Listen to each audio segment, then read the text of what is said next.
everybody. It's the Wrestling Matt. I'm Matt Camp, and we're with you here today on this Wednesday, November 13th. Dare I say, it'll be a November to remember. Oh, a hot topic of discussion on the internets in the last couple of days. First of all, November to remember is catchy. It's always been catchy. It's been catchy since it was used in the mid to late 90s by Paul Heyman and ECW. It's still catchy today. What's up to Nerdy Dude? Hello, Hollywood Blondes. Been a while since we've seen you in here. Nerdy Dude, hey, everyone. Hope you're all doing well. Yes, the Matt Mug is back. It's almost like we ran the dishwasher in my house. Good evening. The Matt Mug is back. My hair looks better because I put stuff in it. The worst, don't talk about that. Everybody does. I'm almost 40. The gray's coming in. We got to make it look good. B-May, what's up to you? Hello. Yeah, we're going to talk a little ECW today. How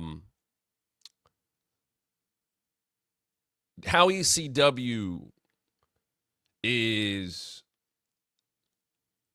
living on in multiple ways through the fans and one very important fan, through the wrestlers who are still around, whether they're in wrestling media, whether they're still wrestling, whether they're booking, whether they're making appearances, whether they're a special guest referee, whether they're front row, whether they're doing a podcast like this. A lot of ECW names are still living as ECW legends in a way.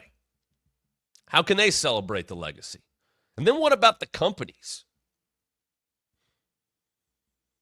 Because last week, and for a couple of weeks leading up to it, NXT leaned very hard into ECW nostalgia. And we talked about that here. Talked about it on Friday's show. It's going to be kind of a Friday staple, the most interesting wrestlers of the week. That was Friday's episode.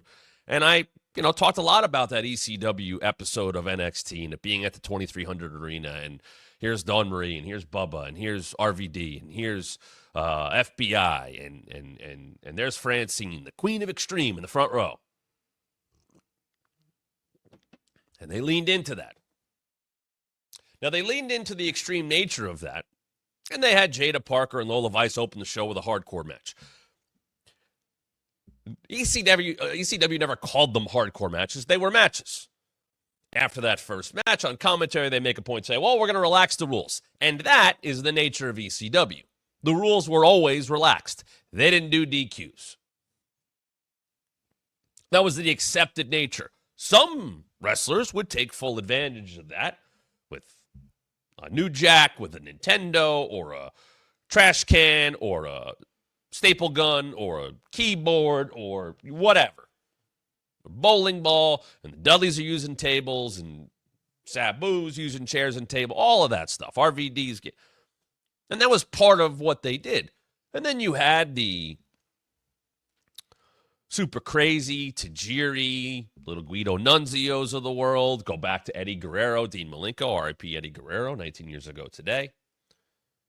And they were part of an ECW, and I think people know. Well, maybe they don't know this. Because I look at how ECW was represented and celebrated last week by WWE, is ECW, extreme, lean into it, tables, ladders, chairs, gritty arenas. But ECW, when celebrated by WWE, has always leaned into, well, ECW is extreme, so blood, guts, tables, and anybody who watched ECW and was a true fan of ECW, and Paul Heyman will tell you the same thing, it was not all about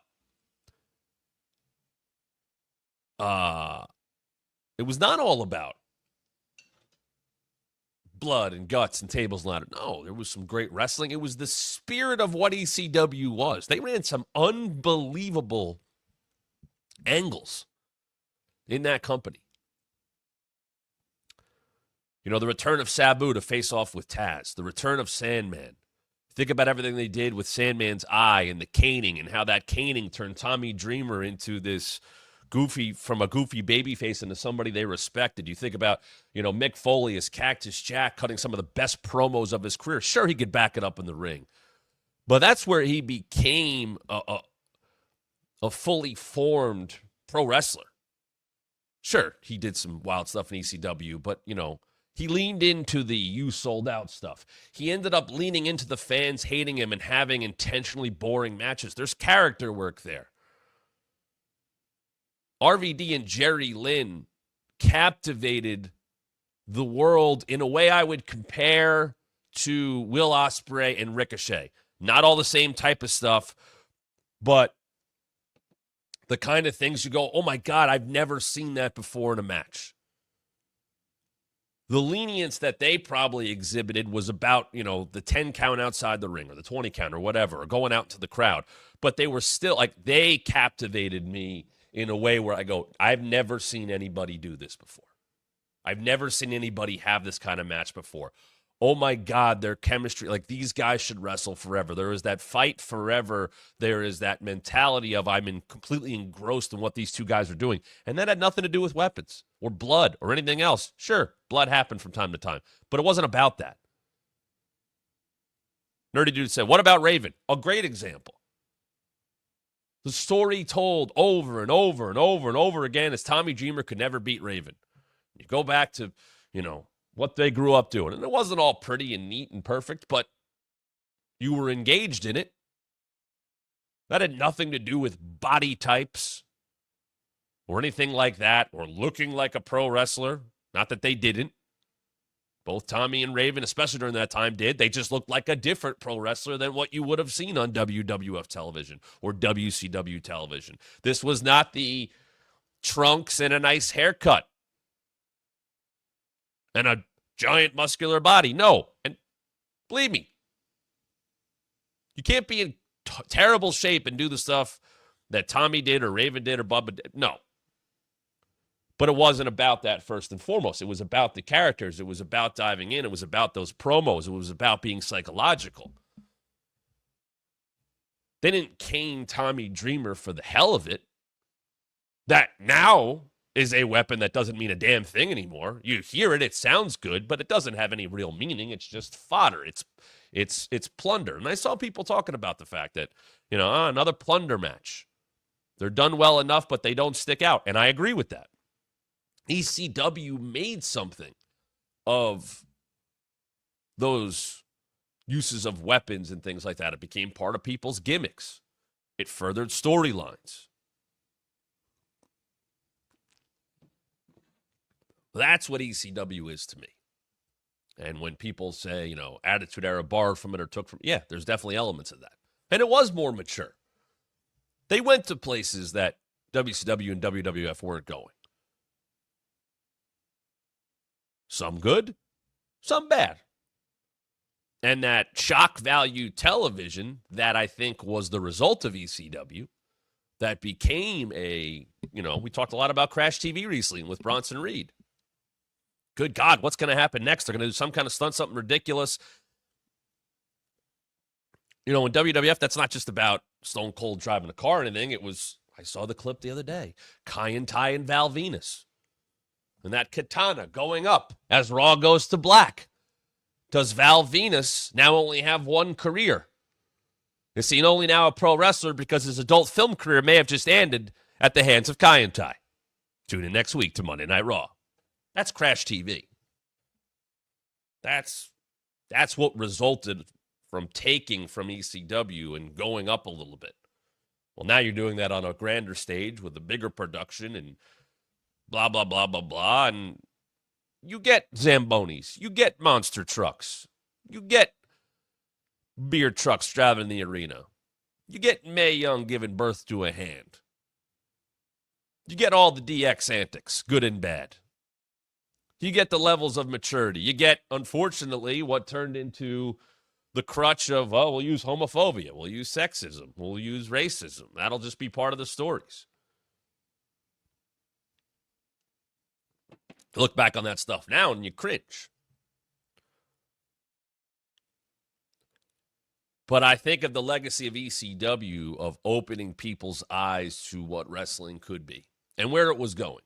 Because if you listen to some of the stories, there was hope to get, turn ECW into probably more of what NXT Black and Gold became.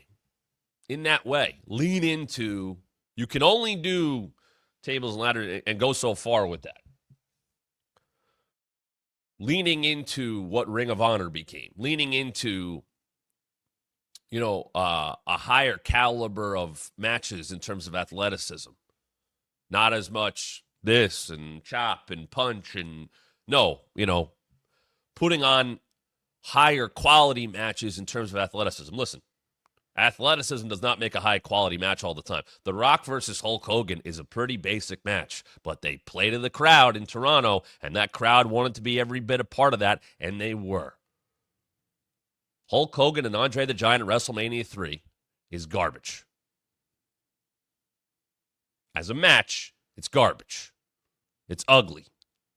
But you know what? Close your eyes and listen. It's the opposite of garbage. 78, 93, whatever the hell number you want to say, is a lot of people tuned in for that. They saw the slam. They saw Hogan win. It was that passing of the torch moment. It put all those butts in seats at the Silverdome. As much as I love Randy Savage and Ricky Steamboat, Andre and Hulk put the butts in seats. WrestleMania 18 is remembered for Rock and Hogan. Nobody had a chance to follow that, and they didn't.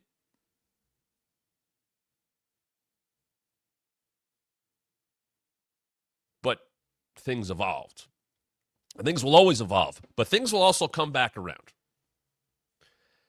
And ECW at that time, in 2001, when they started to, wind down, they were going to probably lean into the CM Punks and Colt Cabanas of the world and what the indie scene was.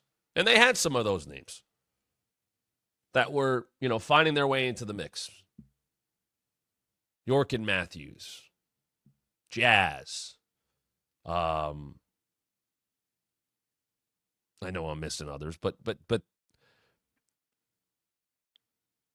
this is the evolution of pro wrestling. But because people have such fond memories of ECW, for whatever reason, and shouldn't be limited to one thing, whatever you took from watching that, whether you watched it as it happened, whether you caught up, whether you saw it years later and fell in love with it, as a lot of people do, it might be a little everything. I could point to Rey Mysterio and Psychosis. I could point to Dean Malenko and Eddie Guerrero. I could point to the Dudleys inciting riots. I love New Jack. New Jack was a garbage wrestler.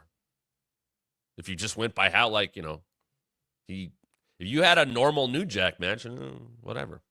Well, Natural Born Killers hit and didn't stop. You knew shit was about to go down. I loved watching the Baldies get beat up by New Jack and Spike or whoever the hell it would be.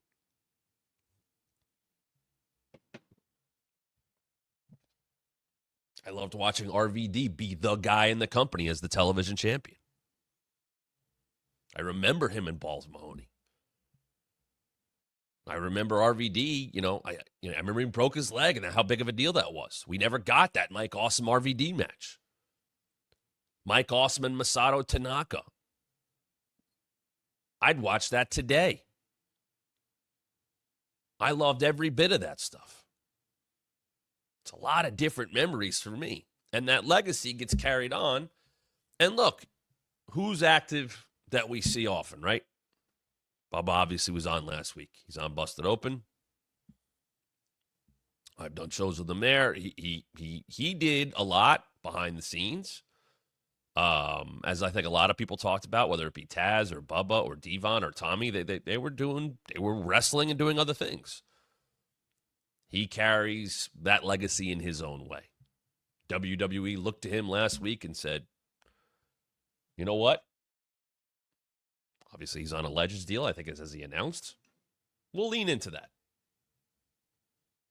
We'll give our champion that rub of ECW and nostalgia in the ECW arena with Bubba, who played into every bit of what a WWE Bubba Dudley babyface was supposed to be. Here's the glasses, here's the old gear, whatever. And people ate it up. There's RVD, who we've seen wrestle in AEW, also on a Legends deal. Was in Florida the week before. Was at the ECW arena. You don't see much RVD in the ring these days, but I know that I have lasting memories of RVD and probably consider him one of my favorite wrestlers of all time, because at his peak, I think he was the best at his time. There was a time where I think RVD's peak, he was the best wrestler in the world. And at least for me, he entertained the hell out of me, and that was part of it. But he also put on banger matches, ridiculous matches. God, I hate using banger. That's so overused. Then you mix in Dawn Marie and you mix in Francine, and we haven't seen much of Dawn Marie, and Francine does her podcast. And, Guido Nunzio, we saw him with Tony Mamaluke, and you'll see him pop up in the Northeast, or you'll see him pop up in AIW. Shane Douglas will make appearances, stuff like that. But, it's starting to fade a little bit. Dreamer, obviously, still working indies, still doing stuff on Busted Open. I've worked with him there. And, I worked with him at House of Hardcore, and, he's obviously, putting together the TNA shows. You could see elements of stuff there. They, all those names I mentioned, can celebrate the ECW legacy however they want. They were there. They went through it. Whether it's, ECW One Night Stand a couple years in a row, which leads to the WWE version of ECW, which wasn't really ECW. You think about TNA doing something. You think about Forever Hardcore. The Borash documentary, all that stuff, and all these reunion shows, whatever. Some of it's good. Some of it's a cash grab. There's been DVDs, Rise and Falls of ECW. They've done roundtables. They'll probably still do them. We'll revisit the end of ECW 30 years later in 7 years. That will happen. People will make content just like this. But it should not, to me, be up or not up to, but it shouldn't be limited to one company to carry on the legacy and celebrate it as they see fit. AEW has begun promoting, correctly so, all of their events for this month. They're in Bridgeport, Connecticut tonight. They're in Albany for Collision taping tomorrow. You got Full Gear coming up in Newark. A lot going on this month. So they're calling it a November to Remember. Much like the thumbnail that was on this episode initially. That goes back to, as I said, ECW in the, late 90s. I remember, I believe, November to Remember 98 might have been the first ECW pay-per-view I purchased. If I remember correctly, I would have been 13 at the time. I think it was 98. There's like an opening segment that turns into about five or six different matches with Jazz and Simon Diamond and all these people. And I think that's the Taz thing with Joey Styles at the beginning. I might have my shows mixed up, but I had watched plenty of ECW before that. But at that point, I was locked in, watching the show every week, and we're following it, and we bought pay-per-view with friends. November to Remember, I remember the banner wherever they ran that show, when they've run, obviously, November to Remember multiple times, they took the rim off a backboard and put it up on a basketball hoop, and it fit perfectly. I would love to have that banner. So, that still sticks with me. And that promotion, using November to Remember, and as we found out, I think last night at some point in time, Tony Khan tweeting out that they have secured the rights to November Rain. And I watched people get excited about it. And I watched people go, that's not yours. Who are you to do that? Oh, you're just copying. First of all, that was legit like 30 years ago. Because I know Bubba responded to it. So I'll pull it up real quick. But I don't know if that was out of anger or whatever, but yeah, the Tony tweet is thanks to Guns N' Roses, and he added them. AEW secured a license to use November Rain in our videos promoting AEW Full Gear and this November to this AEW November to Remember. Expect AEW November Rain by this weekend and again next Wednesday before the pay-per-view. See you too. Okay. And I believe Bubba responded to that with the ECW 1995 music video of November Rain.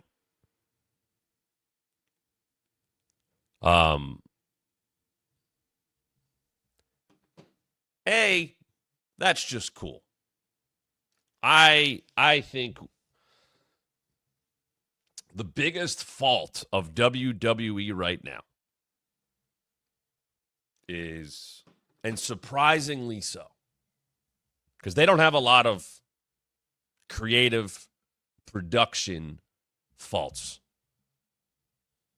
Their insistence on sticking with Def Rebel or not investing in their music is absolutely wild to me. And I get it. It costs money. There's rights. You want to replay it. Blah, blah, blah, blah, blah. Man, they have it. They spend on far worse things. Bryan Danielson having the final countdown added to what he's been doing. Orange Cassidy having Where Is My Mind, back to his indie theme, Jane, Where Is My Mind. It adds to the character. Of course it does. And I'm not saying everything needs to be a licensed theme. I'm just saying they got to be good. They got to be catchy. When they hit at the Rumble, I got to know who the hell that is. Why does Trick Williams stand out above everyone else? Why does that arena change immediately? How does the atmosphere change? Why? Because his music is huge. His music is big. His music wakes people up.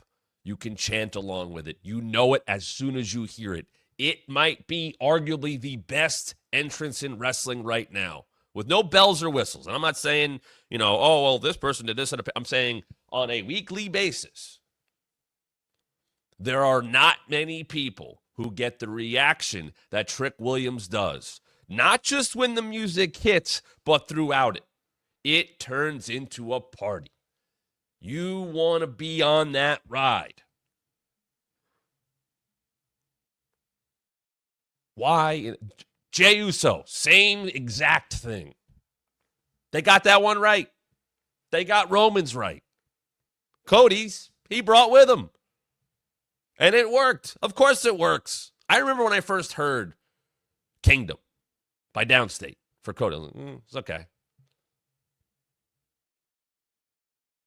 And then it was presented in a different way at WrestleMania a couple years ago. I have video on this phone right here of the entire entrance.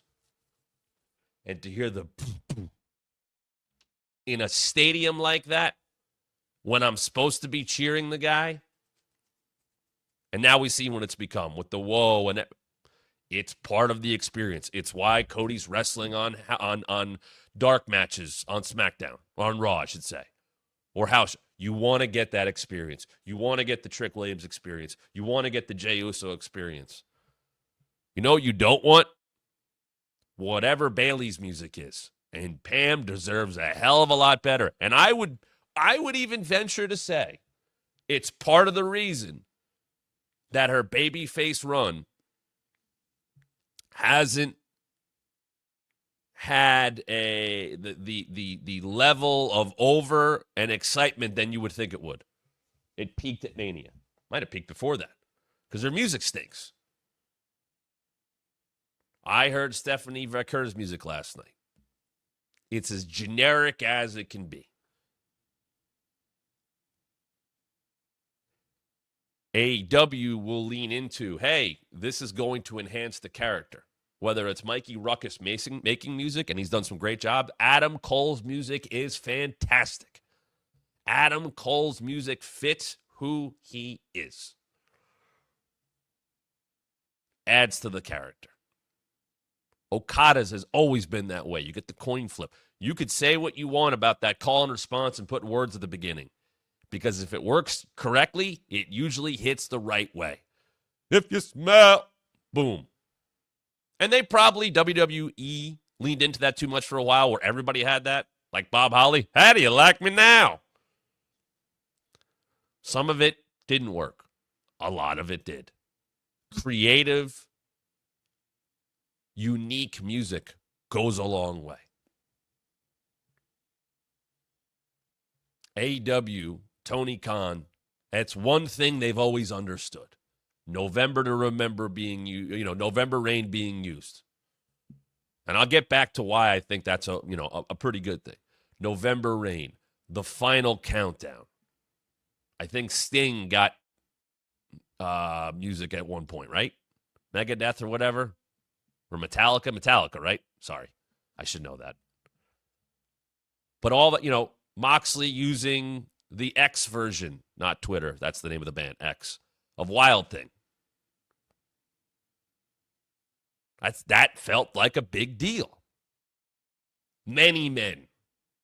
You want to make the Guns look like something they never looked like before, there you go.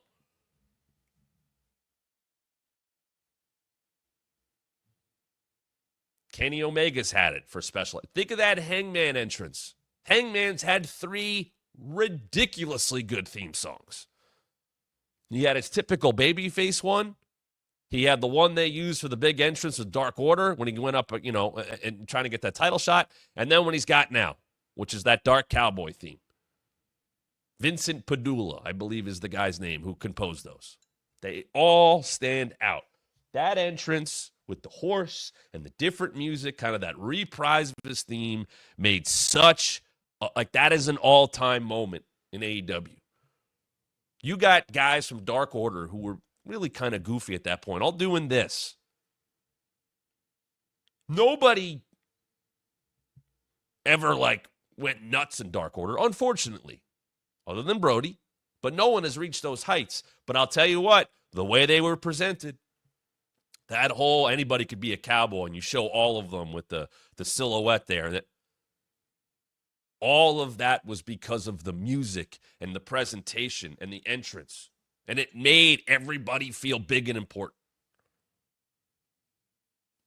B-May said, the Hook Action Bronson song is fire too. Hell yeah, it is. The spotlight, that's part of the entrance. And not everybody can have that. And there's another example, and I've talked about this a lot, of how you separate your top stars from everybody else. It's about their presentation. It's about how often they're featured, the music and all of that. But ECW started that. Or took it to the level where it became the norm. Look, I know people came out to, Rush back in the day. What was that? Von Erichs. Everybody used, Dusty did the Midnight Rider. They used the music. It's happened. Iron Man for Legion of Doom. But ECW leaned into that. And that is also part of their legacy. So I credit AEW for leaning into that. And whether it's the fact that NXT just ran an ECW nostalgia show, or the fact that it's November, and this is not, other than November Rain getting announced last night, they've been pushing November to Remember as this month for them. It's a good thing. And I come back to who can carry on and celebrate the legacy properly. One of the biggest things that any ECW wrestler or anybody who worked there will tell you is the spirit of ECW was not in the ring. It was everything around the ring. It was everybody behind the barrier. All of those fans who created an atmosphere that you know what? Any promoter in the world would kill to have on a regular basis, especially these days.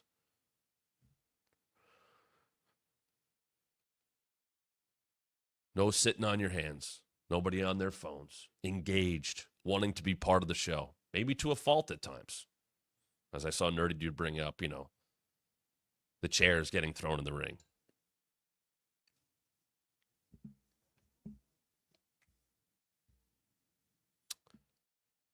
But the fans who went to that and lived through that, Straw Hat Guy or whatever, anybody. And we saw a lot of those fans at Hammerstein when they brought ECW back, throwing John Cena's shirt back at him.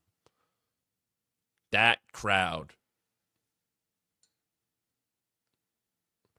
was as much of a character in ECW as anybody else was. And I believe that if you felt what that was back in the day, what that spirit of ECW was, and you know what? You probably know what the legacy was. Especially if you were in that crowd in Philadelphia. I never got to go there. It is probably my number one as a fan wrestling regret, is that I never got to see a proper ECW show. I didn't. I was at the first ECW taping on Sci-Fi. Got that one checked off. I saw the zombie or whatever. I was at that show in Trenton, New Jersey. So, and I'm bummed I never got to see that. But you know who was at those shows, which has been pointed out before. But I'll point it out again. A young Tony Khan with his dad. I think people know Tony's got an unbelievable wrestling brain in terms of knowledge and fandom. I think that has been an attractive and likable trait to a lot of people. I would raise my hand in that category. I think he loves pro wrestling. I believe that. Maybe to a fault sometimes. I don't know if love is the word I would use to describe how WWE creative is run. It's good, but I think it's way more business-like. And by the way, that's obviously been a good thing for them. I've always said, if you know how to use the machine, and the machine is going to get behind you, you can make stuff happen. When I worked at WWE, I knew, hey, if I can get enough people on board, we can make something happen. A story, a fun thing we were going to do on a show, whatever it would be. Can we tweak this out? Can we push this? And if you get enough people on board, you make that happen. And you get people over, whatever it may be.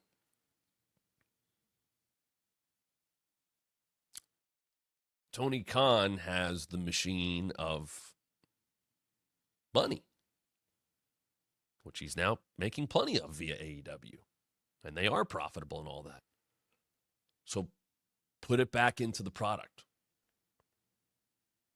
Last week, and this was, I would guess, his idea, and if it was somebody else's, I'm sure he went, hell yeah, let's do that. When they did the Burn On Major League opening, I talked about this, 1989, Major League, wonderful movie, go watch it. The shots of Cleveland, because they were in Cleveland. So they used the music. And Tony's probably a couple of years older than me, like very much grew up and knew what that was. And I love, if you got it, you got it. That was him having fun. Did it make a big difference in who watched the show or why they watched the show? Probably not. But there was an effort to promote. They localized it with Cleveland. They had some fun with the movie, and they paid for the music. And I certainly went, oh, that's different. That's interesting. And that music can go a long way. And that promotion is not paint by numbers. And that annoys me when it's very obvious. We got to get something out to promote this. No. Now there's effort being put in. And now that effort of let's promote the rest of the month with November to Remember and November Rain. The song comes from a music video for ECW that was done 29 years ago. The cyclical nature of pro wrestling repeats a couple times in 30 years. Using November Rain is awesome. It is not a knock on the original ECW. And also, and I'm not saying anybody needs to be a gatekeeper here, because I don't think, you do whatever the hell you want. If you were in the building, if you went to ECW shows back in the day, you, to me, know exactly what the legacy of ECW is, and you could celebrate it accordingly. It should not be limited to one company, because you know what? Tony Khan being a fan of ECW, as well as a lot of people, I'm sure, in that locker room, does not make him lesser than because to WWE and how they carry on the legacy. I'll say celebrate in quotes, care about the legacy. They bought the company. Doesn't mean they have rights to all things ECW and what that legacy will be. And some people will be happy, as they should be, to still celebrate that legacy, get a paycheck for it, go for it. Why not? And there's nothing wrong with that. But that's just one way to celebrate that legacy of ECW. WWE has they shouldn't have any exclusive rights. They bought the company. They didn't create it. They employ the guy who basically created it. But just because they have it doesn't mean no one else can celebrate it. And I don't think anybody should be gatekeeping ECW unless someone who has nothing to do with it at all, who never cared about it, is trying to exploit it. I don't see that happening with the use of November Rain. I see that as a celebration. I see that as Tony Khan being able to go, you know what? I loved that 30 years ago. I was a fan. And I'm lucky enough that I can afford it now. And I can take something that made me a wrestling fan, something that I remember from my fandom, and I am in the position to now bring that to my wrestling company and do an homage. Not to sully the reputation, it's not a cash grab, something like that. That's just going, hey, I like this back in the day, and I can bring it to present day. And that is celebrating the legacy of ECW. It is the company that will somehow, in spirit, live for a very long time. And that is not a bad thing. And that is something where, you know what? If in back-to-back weeks, some kind of use of ECW allows for the show we got at the 2300 Arena last week, which was a lot of fun and a really fun atmosphere and a great example of stepping outside the box for NXT. That worked. That drew. That brought a mix of nostalgia and the fact that women bookended the show, opening and closing. Wasn't all ECW, And I'll tell you what, it definitely wasn't. And the worm turned on this a couple of years ago at Raw 30. Compare Raw 25 to Raw 30. Too often, definitely a Vince thing. The returning legends and veterans would too often, stand tall over younger talent that needs the rub. Talent that was going to be there past that reunion nostalgia show, Raw 20. And that didn't happen enough. Then you look at Raw 30. I think it's one of the biggest changes in creative, a fork in the road moment to me was having Imperium basically get DX to back down. All of those guys, all of them, all of DX. I don't want to say cowering, but going, hey, we don't want a piece of you. We know you're good. That's what these nostalgia shows should bring. RVD putting over a Javon Evans, talking to Kalani Jordan. Bubba doing the whole thing with Trick and getting Devon out there, and Trick gets a nice moment with the babyface. Cool. Tony D'Angelo going over Nunzio pretty easily, having a good moment after the fact. That's what that stuff should be. And they hit a home run last week. And now a week later, as the November to Remember promotion continues for AEW, they're going to use November Rain.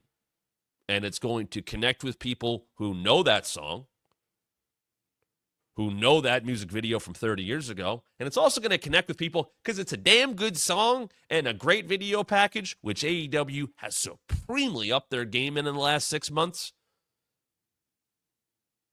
That's only going to add to the promotion. That's only going to entice people. And there might be people who never saw the 1995 November Rain ECW video.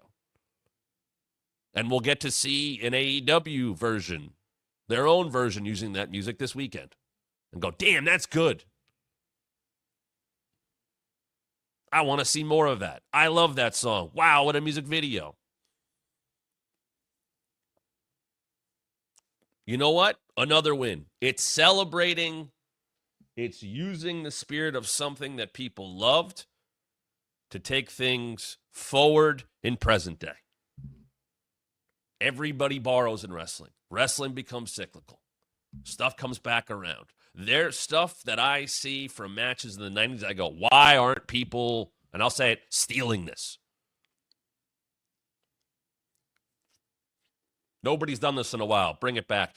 You know, Cesaro was once on Austin's podcast and talked about how he wasn't able to cheat as a heel. And Austin showed him the mule kick, which was something he used to do as a heel. He'd get into the corner. He'd have his back to the rest of the ring. He'd be in the corner like this and kind of bent over. And, you know, the ref's coming to check and separate his opponent. And as he's doing that, he'd throw his leg back. This was as a heel. And he did it as a heel, as a main eventer before that. Great shortcut. Cesaro told him, we're not allowed to do that. These days, you could bring something like that back. There's little things you could bring back, how things are sold. Tom Green had it. I think it was Buddy Landell, his twisting elbow. It was a jumping. He got a lot of height. It was this great motion coming down. Go watch it on Tom Green's YouTube. I think it was a Buddy Landell's Rule series. And I saw it. I was like, that's a cool looking elbow. Steal that stuff. Everybody who's in wrestling these days should be watching stuff from 30 years ago because a lot of stuff gets forgotten. Not all of it is good, but a lot of stuff can be taken from. And that's in wrestling. That's in characters. That's in music. That's in presentation. Not saying do a full tribute show. I'm not saying do a full tribute act. But here and there. Here's an example. I love the old Saturday night main event promos where they put the music underneath and everybody who was big into doing something cut a promo. to the camera. They did that last night a couple times, where they did that at the beginning, Chikara and Lash. They did, and we've seen it, and you can't do that every week, but I like that every once in a while. Here's 5, 15, 30-second promos from everybody who's in big stuff tonight. And it previews the show, and now it makes them all more important. You can't do that every week. Not every show's got that. Tonight for AEW, for example, right? That card is interestingly filled up. The card for tonight's show. You have Mox seizes the Superstation on TBS. I want to get to that in a second. You have a match with stakes, the Full Gear 4-Way Contender Series, FTR against House of Black. You got Takeshita against Adam Cole, which, when the bell rings tonight, will be damn good. Who loses that match? I don't have a clue, because Takeshita just got pinned last week. You got Jay and Juice versus Adam Page and Christian Cage. That feels like a hell of a match on paper. A lot of juice in what's going on there. No pun intended. Leo and Swerve, Archer and Roddy in a Falls Count Anywhere match. Britt's back in the ring. She's taking on Penelope. And then appearances for Ospreay, Hayter, and Bobby Lashley. To me, you could do those promos to fire up the crowd for the show tonight. Now, Cole did a little sit-down, as did Roddy. They're very good. Go watch them on social media. But give me Don Callis with Takeshita firing up for that match. Give me FTR trying to say, hey, we're going to get back to the tag team titles. Give me a crazed Jay White and Juice promo. Give me Lance Archer getting promoted by Don Callis as well. Give me whatever. Run through a bunch of them, but then it gets interrupted by Mox and we get going. And by the way, and I don't have the right answer to this, it is difficult to overly promote Moxley and the Death Riders right now.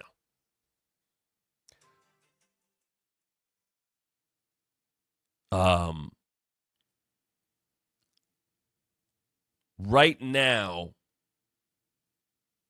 you have a group that is trying to run roughshod over the company. You have a group that has shown no remorse towards anyone. Their intentions are clear. You have made it so where the baby faces are waiting to meet them.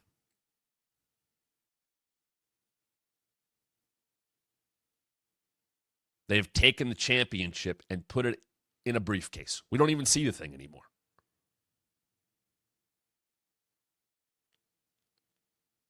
You're now getting into the gray area of, okay, we know it's wrestling. It's all part of the show. But isn't it weird to promote that these people are coming to take over the show? And I'm not saying you can't promote it. I'm just saying it's an awkward thing. Jon Moxley seizes the Superstation TBS. It looks great. There's a little bit of throwback there with Superstation, 605 on Sat. I like that. But at the same time, you're promoting TakeOver. You're promoting, this is where you got to bend reality. How do we know that's happening? Did he send a message? Did he tell them this was happening? And like I said, it's tough because it's the biggest story in the company. He's being presented at least as the biggest star or in that area.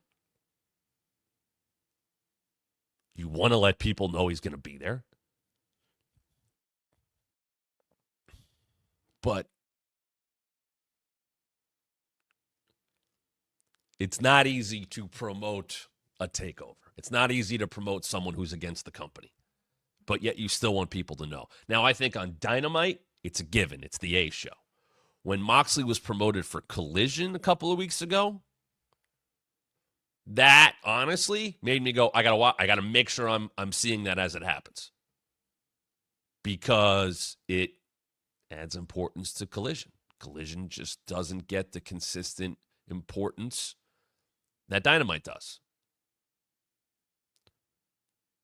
So Mox showing up there is like, hey, it's almost like it's giving more importance to the show.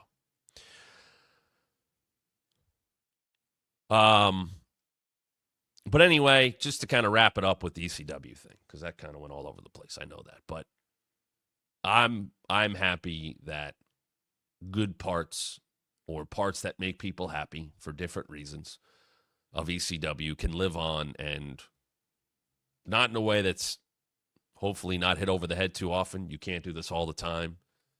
Not everything can be out of the ECW playbook. But a lot of things they did, just like anywhere else, worked. They ended up going out of business, but things they did are carried on forever. The XFL has bombed multiple times. But those initial cameras that were used on the field and the camera over the field, guess what? Adopted. The kickoff rule in the NFL, adopted. Sometimes companies don't have everything they need to succeed, and they eventually go out of business. But when they do have life, and they do have purpose, they can create some great ideas. ECW did that. And then they died. XFL did that. Came back, went away, came back. You know what I'm saying? But some things they did were good enough that bigger places went, we're going to take some of that. Or we know we can also make that work. Or we can make it work on our own way. That's entertainment. That's sports entertainment. That's pro wrestling. That's sports, whatever. I'm going to celebrate. I'm going to enjoy the fact that Tony Khan, by using November Rain, is just being a wrestling fan that happens to run a wrestling company. That has nothing to do with booking. That has nothing to do with story. That's just, hey, he wants to do something fun from his fandom. I'm never going to crap on that. Now, let's get to some comments here. Nerdy dude, why are AEW lowering ticket prices if they're doing well? Genuine question. I mean, I think that's getting people in the arena. And listen, ticket prices are exorbitantly high for WWE right now. And now they're moving them. But their own, COO or whatever the hell he is, Mark Shapiro was like, hey, if we're selling out that fast, the prices should be, they know they should be able to make more. If we're selling out, let's raise the prices. And they have. And guess what? I see people complaining about it, and rightfully so, but they sell the tickets. I think AEW wants to say, hey, let's put more people in these places. Maybe the ticket prices are lower, but let's get them in there. You got to create an atmosphere. Like they have what I think is they had a good crowd for Grand Slam. I was there. They put 9,000 people in that place. Did they put 20,000 in? No. But 9,000 sounded pretty damn good. They're going to get 7 or 8, I think, for Full Gear in Newark. It's going to sound pretty good. Get people in the arena. Create the atmosphere. Nerdy Dude says, for me, the biggest question is, can Tony Khan deliver with his booking? At the end of the day, that is all that matters, nostalgic feelings aside. You're 100% correct. But sometimes you got to lure people in. And there's different and creative ways of doing that. Good example of that. I just brought up Raw 30. Raw 25 was easy. We're going to be in Brooklyn, and we're going to be at the Manhattan Center. And you get those nostalgia feels. And I know the people that went to the Manhattan Center at Raw 25 were like, we're back. And they put on such an underwhelming level of entertainment in the Manhattan Center. And Brooklyn got whatever. They got the Austin stuff at the beginning, which done the whole McMahon family, whatever. But they had it. And they put on a bad show. So, yeah, the promotion, like ECW, got real good promotion last week. They put multiple weeks into it. And they followed up with a good show last week. So you could promote this stuff. And believe me, you should. And you should promote it hard, and you should be on top of everything. But if you don't follow through with a good show, really doesn't matter. I think of some WrestleMania matches in recent years that I thought were built and promoted horribly, but then had big payoffs. Brock and Roman at WrestleMania 31. The go-home Raw is them wrestling over the title like toddlers. It was horrible. And then in the main event of that show, they beat the hell out of each other, mostly Brock on Roman, and then we got Sats cash in, and it's memorable. Sasha Banks, Bianca Belair at WrestleMania 37, main evented night one of that show, is a god-awful, almost sabotage-like build with Carmella and Reggie and like just a bunch of side garbage. But then those two came out, and you could feel how big the moment was, and you knew it was Bianca's time when that bell rings and they cry. None of that other garbage that was booked by Vince mattered. That's what people remember. If you deliver on the show,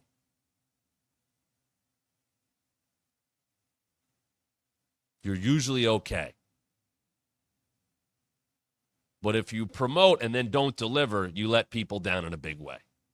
If you don't promote well and then you do deliver, you give them that they leave with that good taste in their mouth. But at the same time, if you promoted badly, maybe not as many people tuned in, bought a ticket, bought the pay-per-view, whatever it may be. So you can promote, you can use nostalgia, but you got to bring it home. You got to land the plane. You can use the nostalgia of ECW in 1995 to promote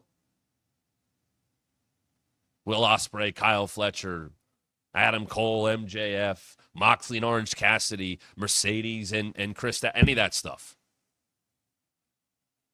You're catching people with the nostalgia, you're catching people with the band, whatever, but then they got to pay it off. They got to have a good show at Full Gear.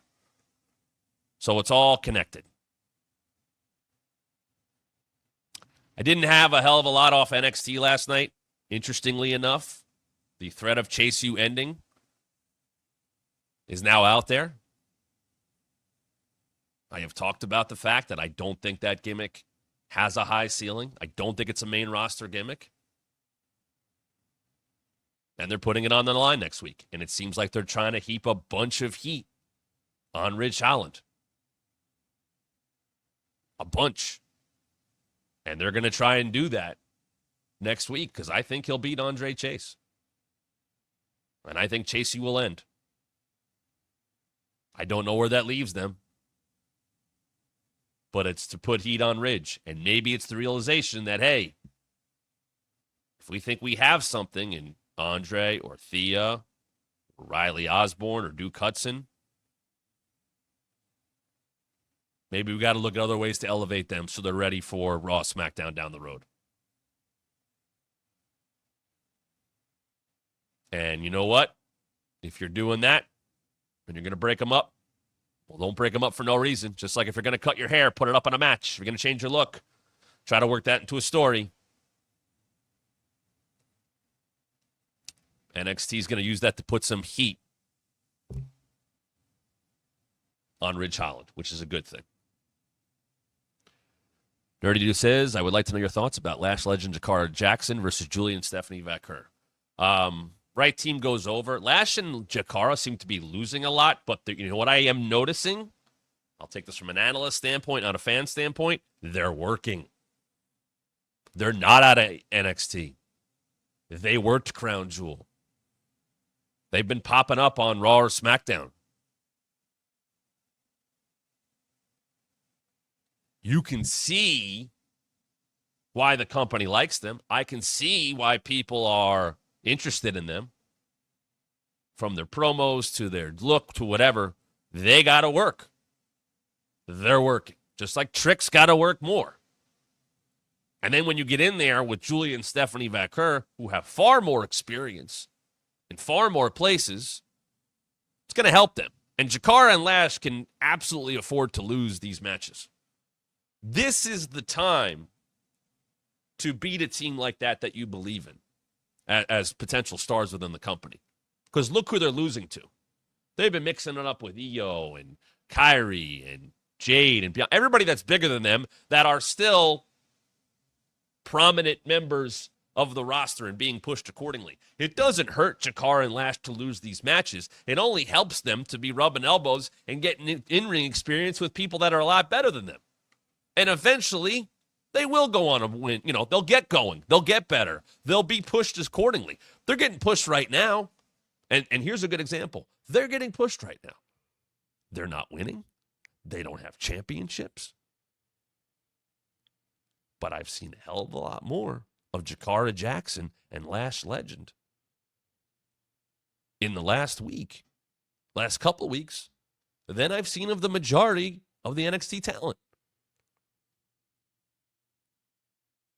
They're giving them a look. They're giving them a shot.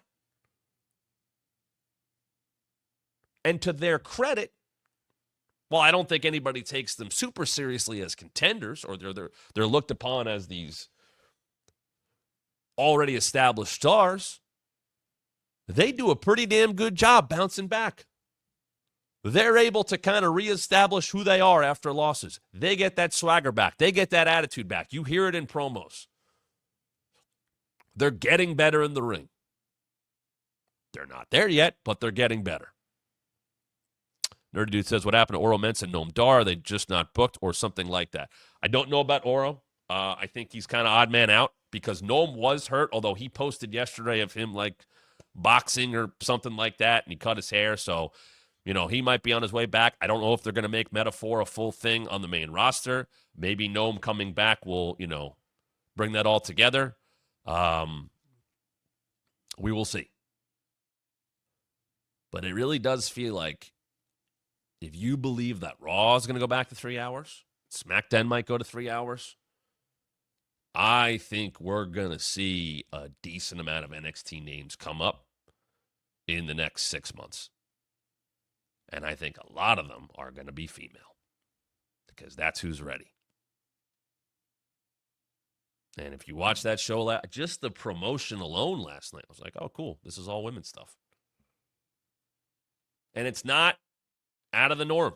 It's just what it is. NXT has far more depth, potential, and while not all the same, not everybody fits in these categories, they also have the most TV, at least NXT TV ready. They have more NXT TV ready females than they do males. That is a fact. They're far more engaging and over, and that is what's carrying NXT right now. The fact that they can have an Iron Survivor challenge, they're going to put 5 people in that match, and I could probably name 8 or 9 that belong in it, and they have something good there. Compare that to that tag team meeting that Ava had yesterday. Good God, I didn't give a shit about any of those people. It was bad acting and talking back and forth and like people that you don't see every week. You know, oh, there's Gallus. Cool. Remember that? Oh, there's the D'Angelo family. Okay, they're going with Stax and Luca as a tag team. Here's Hank and Tank. Here's OT. And then they did the brawl at the end of the show, and I still didn't care. Whereas the women, anybody who's pretty consistently on the show, they're pretty fleshed out. They're interesting. They stand out. That's the difference.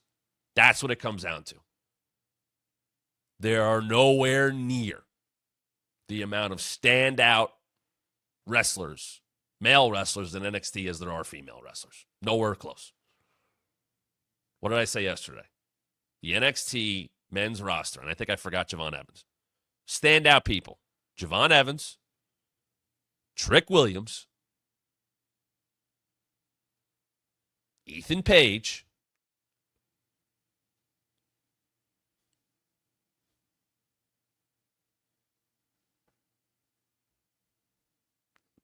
Tony D'Angelo, Obafemi? Am I missing anybody? Truly, stand out. I pay attention to what they're doing. Am I missing a big one? Ridge is getting his push right now. Okay. But the women, just look at the tag match alone last week. Stephanie Vaquer, Julia, Zarya in the span of a month.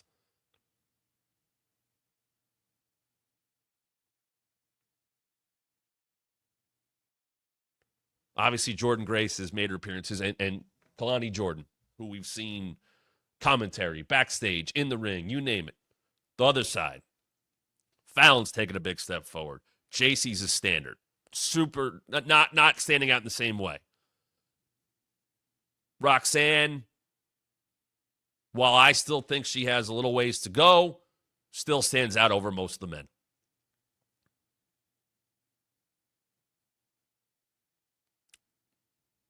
Cora, yes. Once again, I think she still needs some work down there. And then you think about Sol Ruku, who qualified last night. That's a lot right there. There's a lot. Nerdy Dude brought up Nathan Frazier and Axiom. I would agree. They are certainly cornerstones of NXT. However, it seems like they are so far ahead of everybody else. And I don't say that because they're tag champions. It just doesn't feel like there's any other tag team in NXT that anybody cares about. They might find contenders and bring them, here's the profits and here, but it doesn't feel like there's any teams that have anywhere near the level of cohesion or exposure or fandom or interest.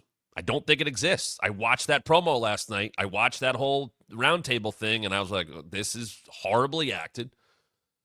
It doesn't make me care about them anymore. And then they have Fallon win, and to not do an obvious, closing shot of fatal toxic attraction, whatever, influence.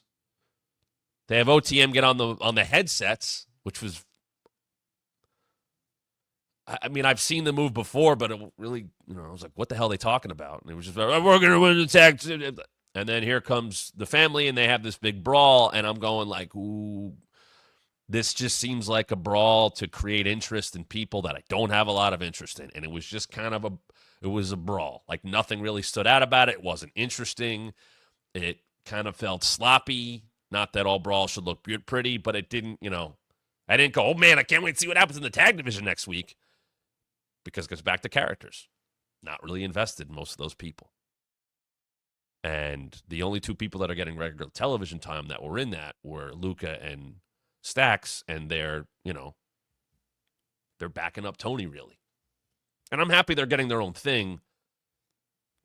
I just think they put on display between last week's show. By the way, I didn't mention Jada or Lola, who obviously are in that conversation of standout women. Certainly Jada. But I think they put on display exactly where NXT is at. Last week, women opening and closing the show and doing so quite well. And then this week, looks like the women are closing the show again, and you get that tag team brawl, and you see how far behind the men are as a whole, as a division, versus the women. I think they put that on display in NXT the last 2 weeks. I believe I got a text here as I was yakking on here. Oh, yes. So it looks like I'm going to Dynamite tonight, which is nice. So I'll be talking about that. I'll give you the live Dynamite experience because it looks like I'm now going to the show thanks to a text I just got. I don't have to drive that far, which is great. It's like 10 minutes from my house. I don't know the last time I went to a wrestling show 10 minutes from my house or anywhere that I've lived for that matter. It might have been like the Rumble years back in Philly. So, cool. Going to Dynamite. live show experience will be coming your way tomorrow here on the program. Subscribe on thewrestlingmatchshow.com so you get our YouTube page. You won't miss a thing. Have a couple discussions going on. We will have some very specific members-only content. Next week, I will be presenting, for Matt members only, my NXT prospect rankings. Those will hit next week. For members only first. Members only get the show, the daily live show, at 11 a.m. Eastern every single weekday. So if you're not a Matt member, go to thewrestlingmatchshow.com. If we're watching the video, click down below at join. Subscribe for free on YouTube. Subscribe wherever you get your podcast. Make sure your great review and subscribe really helps us with the podcast. Really trying to get that going a little bit more. Get that merch, as Nerdy Dude just said, by going to ProWrestlingTees.com/TheWrestlingMatt. And if you're a Matt member, guess what? You get discount on those shirts. And the more we sell, the more we can add. So make sure you check all of that out. Also, Fridays, and this is probably going to be the standard going forward, I will be doing my most interesting wrestlers of the week.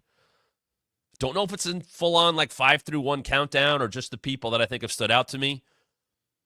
But that will be now the standard Friday show. Since we're not coming off of, AEW or WWE, Friday's kind of a grab bag wild card show. I'm going to be talking about the most interesting wrestlers of the past week. So that kind of encapsulates pretty much Friday, SmackDown the week before, all the way through up until the current Friday. So go check all that out, all that stuff to look forward to. If you're at Dynamite tonight in Bridgeport, Connecticut, and you see me, say hi. Hope you enjoy the show. Hope you enjoyed today's show. And I'll be back tomorrow to talk about wrestling even more right here on the Wrestling Mat.